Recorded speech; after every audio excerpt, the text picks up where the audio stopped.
दोस्तों जब भी अगर हम कहीं इन्वेस्टमेंट करते हैं तो दोस्तों हमेशा हम लोग फ्यूचर वैल्यू पे ध्यान देते हैं। प्रेजेंट वैल्यू पे आज तक कभी हम लोग को ध्यान दिया ही नहीं, क्योंकि दोस्तों हम लोगों ने आज तक कभी प्रेजेंट वैल्यू का नाम सुना ही नहीं है। तो दोस्तों आज मैं बताऊंगा प्रेजेंट वैल्यू होता क्या है और इसे कैलकुलेट कैसे करते हैं। तो चलिए दोस्तों समझते हैं कि प्रेजेंट वैल्यू होता क्या है। मान लेते हैं दोस्तों आपने आज किसी को 1 लाख रुपए दिए हैं 10% के रेट से कि भाई तू मुझे 2 साल बाद 1,20,000 रुपये दे दियो।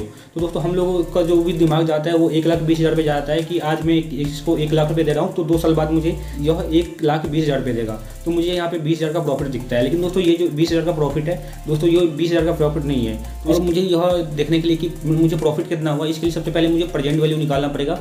उसके बाद हम यह डिसीजन ले पाएंगे कि मुझे प्रॉफिट कितना हुआ है। तो चलिए अब समझते हैं कि हम प्रेजेंट वैल्यू किसी भी अमाउंट का हम प्रेजेंट वैल्यू कैसे निकालेंगे। दोस्तों प्रेजेंट वैल्यू इक्वल टू होता है फ्यूचर वैल्यू बट्टे 1 plus interest rate. Interest rate आपको हमेशा परसेंटेज में डालना है, उसके बाद आपको ब्रैकेट क्लोज करके आपको एन डाल देना है पावर में। एन का मतलब होता है नंबर्स ऑफ ईयर या फिर आप इसे नंबर ऑफ कंपाउंडिंग समझ सकते हैं।